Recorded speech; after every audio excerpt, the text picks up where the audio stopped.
Laki-laki itu harus kuat, perempuan itu harus lembut. Kalimat ini mungkin sering kita dengar sejak kecil. Tapi, apa iya semua laki-laki itu gak boleh menangis? Dan perempuan yang bicara tegas pasti galak. Padahal, mereka cuma sedang berkomunikasi dengan cara mereka sendiri.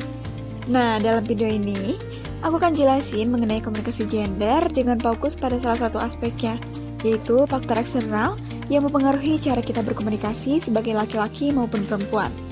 Jadi, apa sih komunikasi gender itu? Komunikasi gender adalah cara seseorang menyampaikan pesan, baik secara verbal maupun non-verbal, yang dipengaruhi oleh identitas gender dan peran sosialnya di masyarakat.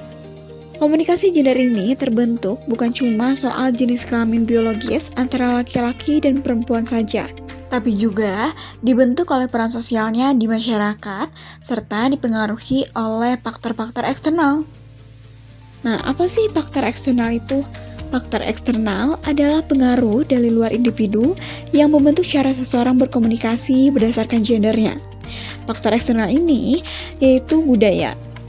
Budaya ini adalah nilai, norma, dan kebiasaan yang hidup dalam masyarakat dan diwariskan dari generasi ke generasi. Contohnya di budaya patriarki, perempuan diajarkan bicara lembut dan tidak mendebat laki-laki. Sebaliknya, laki-laki didorong untuk tegas dan dominan. Hal ini menunjukkan bahwa budaya mempengaruhi cara komunikasi berdasarkan gender. Yang kedua adalah lingkungan.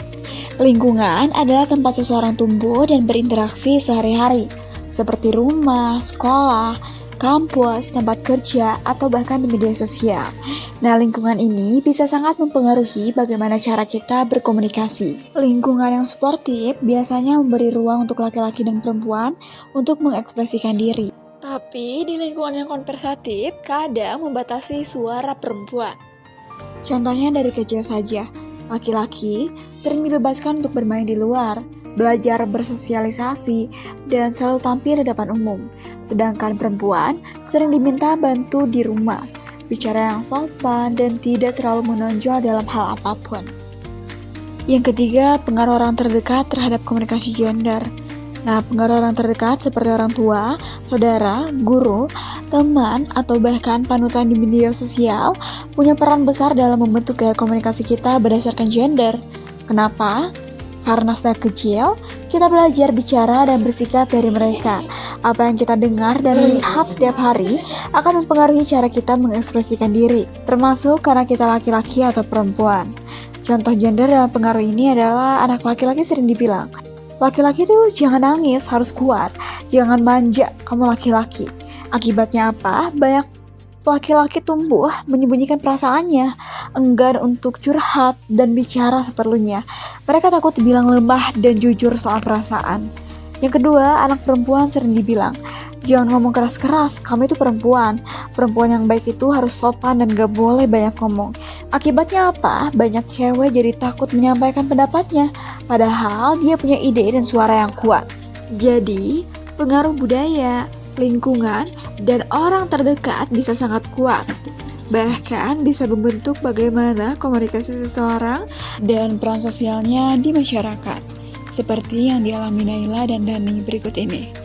Sejak kecil, Naila selalu diajarkan untuk lembut, diam, dan nurut. Kamu itu perempuan, jangan terlalu aktif. Jangan duduk sembarangan, harus anggun. Jangan melawan, nanti dibilang cewek kasar.